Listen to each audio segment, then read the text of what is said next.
हमारे गांव के सभी बड़े बुजुर्ग भाइयों बहनों, सभी साथियों, प्रेस मीडिया के बंधुओं, आपके सामने दो साथी यहाँ पर उपस्थित हैं। एक दीनबंधु क्रांतिकारी जी हैं। देखिए, मुझे लगता है 30 वर्ष भी उम्र इनकी नहीं होगी और आई के रहने वाले हैं और हमारे इलेक्शन एजेंट यही थे। और प्रभात कुमार प्रभाकर जी हैं, ये मुजफ्फरपुर शहर के सामाजिक कार्यकर्ता हैं। पूरे मुजफ्फरपुर शहर को इन्होंने ही संभाला। मुझे यह समझ में नहीं आया कि जितने भी प्रत्याशी खड़े थे इस चुनाव के मैदान में, वे लोग सैकड़ों करोड़ के मालिक थे और सभी लोगों का जो खर्च है 7 करोड़, 8 करोड़, 10 करोड़ ऐसे खर्च है और हमारे पास में कुछ नहीं था। मेरे पास में मात्र एक नौकरी थी और नौकरी भी हम लुटा चुके थे। मेरे पास एक नौकरी भी नहीं थी। आजीविका का संकट था कि अब परिवार कैसे चलेगा।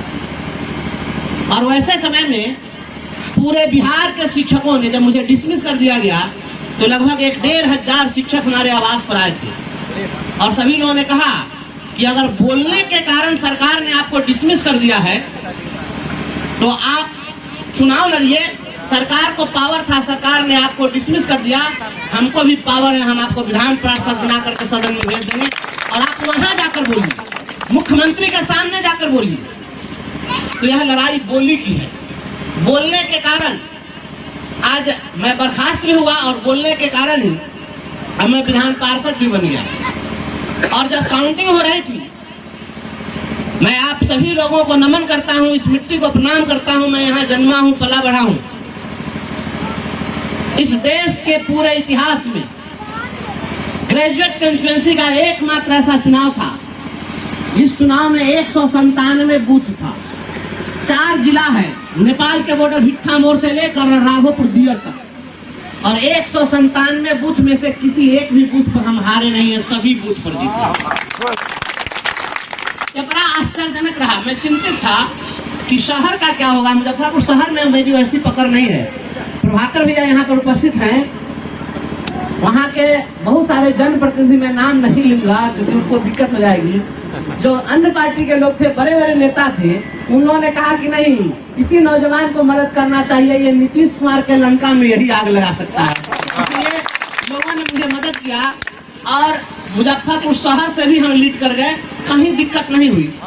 जब काउंटिंग हो रही थी, 20 टेबल लगा था और सभी टेबल पर जब बैलेट निकाला जाता था तो उस बैलेट पर केवल और केवल मेरे नाम के सामने में वोट मिलता था और सारे काउंटिंग जो उसमें कर्मचारी थे, बैलेट दिखाते थे हमारे काउंटिंग एजेंट को और कहते थे बंसीधर ब्रजवासी। एक साथ 20 टेबल पर 20 लोग बोलते थे बंसीधर ब्रजवासी, पूरा हॉल गूंज रहा था। और जितने काउंटिंग एजेंट आए थे सभी पार्टियों के, सभी प्रत्याशियों के, तो वो कहते थे कि तिरहुत तो बंसी में हो गया, आपकी बंसी बज, जिधर जाते थे सभी लोग। बड़ा आश्चर्यजनक परिणाम रहा। मैं तो कभी सोचा भी नहीं था कि मैं विधान पार्षद बन जाऊंगा। समय का चक्र है, ईश्वर का आशीर्वाद है।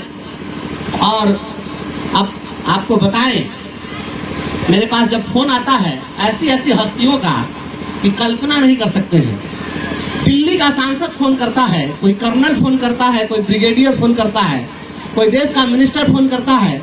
और 2 दिन पहले अमित शाह के आवास पर भोज का कार्यक्रम था, उसमें अमित शाह ने चर्चा की कि ये नौजवान है कौन। और देश के प्रधानमंत्री तक यह कुछ हो रही है कि भाई एक निर्दलीय प्रत्याशी, मात्र 40 साल का एक लड़का, और इस तरह के बड़े बड़े दिग्गजों को धराशायी कर दिया। और मेरा पूरे चारों जिले में कहीं न एक भी पोस्टर था, न एक भी बैनर था, न कहीं कुछ था, न अखबार में एक दिन विज्ञापन छपा, न एक दिन भी न्यूज आया। क्योंकि मेरे पास पैसा नहीं था तो पेपर वाले हमको नहीं छाप रहे। बिना हैंडबिल, बिना पोस्टर, बिना अखबार में चर्चा के।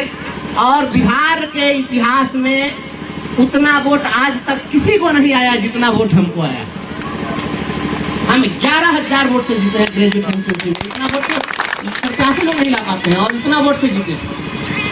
और बात हो रही थी कि बस यही बनाए रखना है। हर दिन मीडिया के लोग जब मेरे पास आते हैं, पूछते हैं कि किस पार्टी में जाइएगा, क्योंकि बहुत सारे विधायक लोग दावा ठोकते हैं कि हम हमसे जुड़े हुए हमारे पार्टी में आ जाएंगे, कोई कहता है हमारे पार्टी में आ जाएंगे। हम तो बिना पार्टी के इस मुकाम तक पहुंच गए और लोगों ने इसी कारण से पसंद किया।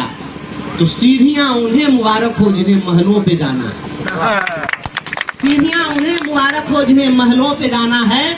हमें आसमां तक जाना है और रास्ते खुद बनाना है। आखिर साथी लोग, पत्रकार बंधु लोग कहते हैं आपको कौन सा सूट कर रहा है, कौन पार्टी की विचारधारा आपको अच्छी लगती है। तो मैं उन लोगों से कहता हूं कि आप ही कोई ऐसी पार्टी बता दीजिए, सुझाव दे दीजिए जो हमको झेल सकता हो। हमको झेल लेने की ताकत है किसी पार्टी में? सभी पार्टियों की स्थिति यही है कि उस पार्टी में जो लोग हैं अपने दिल की जगह दिमाग को फिट करके और वहां पर पार्टी में बने हुए। दिल कह रहा है कि ये गलत हो रहा है और मजबूरी ऐसी है कि दिमाग लगा करके कहना पड़ रहा है कि नहीं ये सही हो रहा है। तुम दिन को अगर रात कहो रात कहेंगे और जो तुझको हो पसंद वही बात कहेंगे, हम कभी नहीं कहेंगे। ये हमसे नहीं हो सकता। हम सही को सही कहेंगे, गलत को गलत कहेंगे और हमें कोई चेंजिंग होने वाला नहीं है। कल फोन आया था पटना से, एक ऐसे हमारे वयोवृद्ध नेता हैं, विधान परिषद में हैं, अभी 40 वर्षों का संसदीय जीवन है। जितनी मेरी अवस्था है इतने दिनों से वो संसदीय जीवन जी रहे हैं। उन्होंने कहा कि पटना में जितने भी नेता हैं सारे पॉलिटिकल लोग आप पर रिसर्च कर रहे हैं कि आखिर यह व्यक्ति है कौन और कैसे यह हुआ। और सभी लोगों ने निष्कर्ष निकाल कर कहा कि अभी जिस तरीके से यह रहता है, जिस तरीके से बोलता है, अगर ऐसा ही बना रहा तो भविष्य का कर्पूरी ठाकुर बनेगा। हमने कहा कि हम 24 कैरेट सोना है, हम कभी भी बदल नहीं सकते हैं, हमें बदलाव नहीं होगा। ये बदलाव उन लोगों में होता है जो लोग बदलते बदलते वहां तक आते हैं। हम जमीन पर चलने वाले संघर्ष के पथिक हैं। हमेशा रंग बदलने की कलाकारी नहीं आती, हमेशा रंग बदलने की कलाकारी नहीं आती, बदलते दौर की मुझको अदाकारी नहीं आती।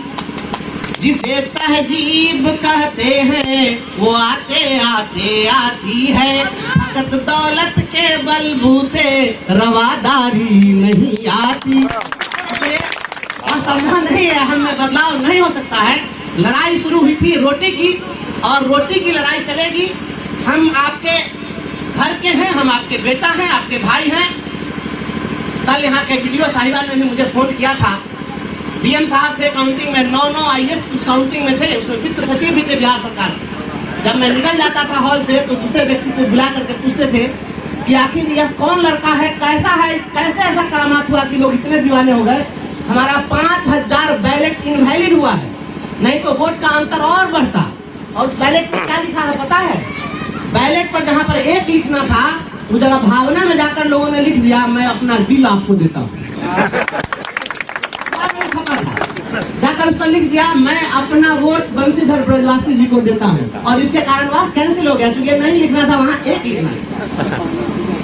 लोग कहा कि इतनी दीवानगी कैसे हो गई इस नौजवान में। तो देखिए ऐसा है कि कार्यकाल हमारे लिए बहुत छोटा है, हमको चैन से नहीं रहना होगा। बड़ी जवाबदेही है, ये जीत नहीं है, जिम्मेवारी है। आप त्याग तप की साधना से इंद्र तो बनना सरल है, स्वर्ग का है स्वर्ग पाकर मन भुलाना ही कठिन है। पूरे बिहार के लोगों की नजर है कि यह अपने पद पर बना हुआ कैसे रह सकता है। बड़े बड़े सूरमा लोग लगे हैं मुजफ्फरपुर में, कह रहे हैं हम 50 करोड़ अगली बार खर्च करेंगे। तो लोग कहते हैं कि हम 50 करोड़ खर्च करेंगे, तो हम कहते हैं कि हम इतने लोगों का पैर छू लेंगे, कितने वोट से हम जीत लेंगे। यह लड़ाई एक तरफ धनबली की है और एक तरफ फकीरी की लड़ाई है। हम लड़ने का जब निर्णय लिया तो शिक्षकों ने 51 रुपया से लेकर के 11,000 तक चंदा दिया। 7 लाख रुपया मुझको चंदा में मिला, उसमें से 1.5 लाख रुपया ही बचा हुआ है हमारे पास। जब हम लोग बूथ पर दे रहे थे कि पोलिंग एजेंट बनाने के लिए तो नौजवान से पैसा नहीं ले रहा था, और अब पूरे बिहार के नौजवान हमारे पास आ रहे हैं बड़ी उम्मीद के साथ। अब नौजवानों को लग रहा है कि बिना पैसे का भी चुनाव जीता जा सकता है, गरीब का बेटा भी नेता बन सकता है। और हमको ऐसे ही नौजवानों के कंधे पर हाथ रख के उसको बढ़ा देना है। अगर उसका टैलेंट है निकलेगा, आगे बढ़ेगा, हमें नौजवानों को बढ़ा देना है और लड़ाई रोजी रोटी की है। आपके गांव के विकास के लिए भी जितना कुछ हो सकेगा डीएम से बात करना होगा, आपको पदाधिकारियों से बात करना है, सदन में सवाल उठाना है, जो कुछ भी हो सकेगा हम करेंगे। सरकार परेशान है, आप लोग नहीं समझ पाएंगे उन चीज़ों को जो हो रहा है। बहुत परेशान है सरकार। हमारे डिपार्टमेंट में तो बहुत खलबली मची हुई है कि अब ये आ गया, अब क्या होगा। क्योंकि हमने कहा डीएम साहब को काउंटिंग हो रही थी, उसी दरमियान डीएम साहब ने मुझसे पूछा कि आपका गांव कहाँ है ब्रजवासी जी, आपकी पढ़ाई लिखाई कहाँ हुई है। तो यही डीएम साहब हमको डिसमिस किए थे। जो डीएम साहब डिसमिस किए थे उन्हीं के सामने कमिश्नर ने हमको सर्टिफिकेट दिया है। तो हमने डीएम साहब को कहा कि डीएम साहब, जिस दिन मैं शपथ लेकर पटना से निकलूंगा तो 15 दिनों के अंदर सबसे पहले आपके गेट पर दरी चादर बिछाऊंगा। उन्होंने कहा कि आप अब ऐसा नहीं करिए, आप 28 विधानसभा के, कोई एक विधायक होता है और 28 विधायक के बराबर हैं, 28 सभा के आप माननीय हैं। मैंने कहा कि रहने को घर नहीं है हिंदुस्तान हमारा, इस मुगालते में मैं नहीं जीता हूँ।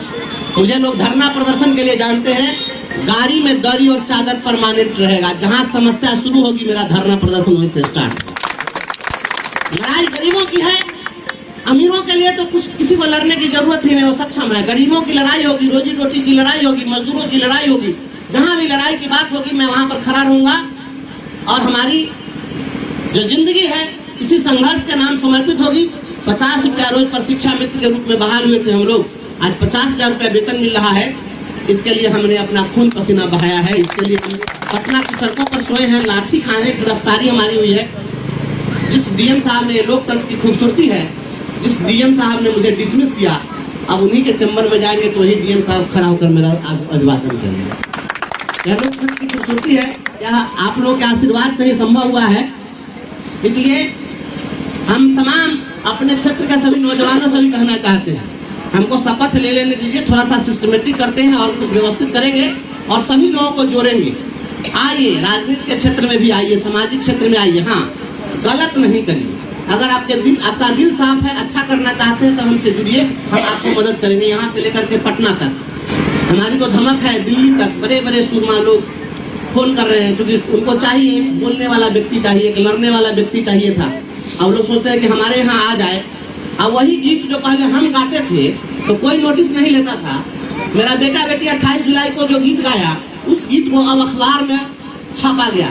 उस दिन नहीं छापा कोई, अब छाप रहा है कि सिर पे बांध कफन जो निकले बिन सोचे परिणाम रे, वीरों की ये बात है भाई, कायर का नहीं काम रे। तो अब लोग अखबार वाले छाप रहे हैं, तो अब सभी लोग नोटिस करेंगे आपकी बातों को। संघर्ष की हम चुने जिंदगी आंसुओं में नहाई न हो, इसलिए राह संघर्ष की हम चुने जिंदगी आंसुओं में नहाई न हो। शाम सहमी न हो, रात हो ना डरी, शाम सहमी न हो, रात हो ना डरी। भोर की आँख फिर डब डबाई न हो, भोर की आँख फिर डब डबाई न हो, इसलिए राह संघर्ष की हम चुने जिंदगी आंसुओं में नहाई न हो।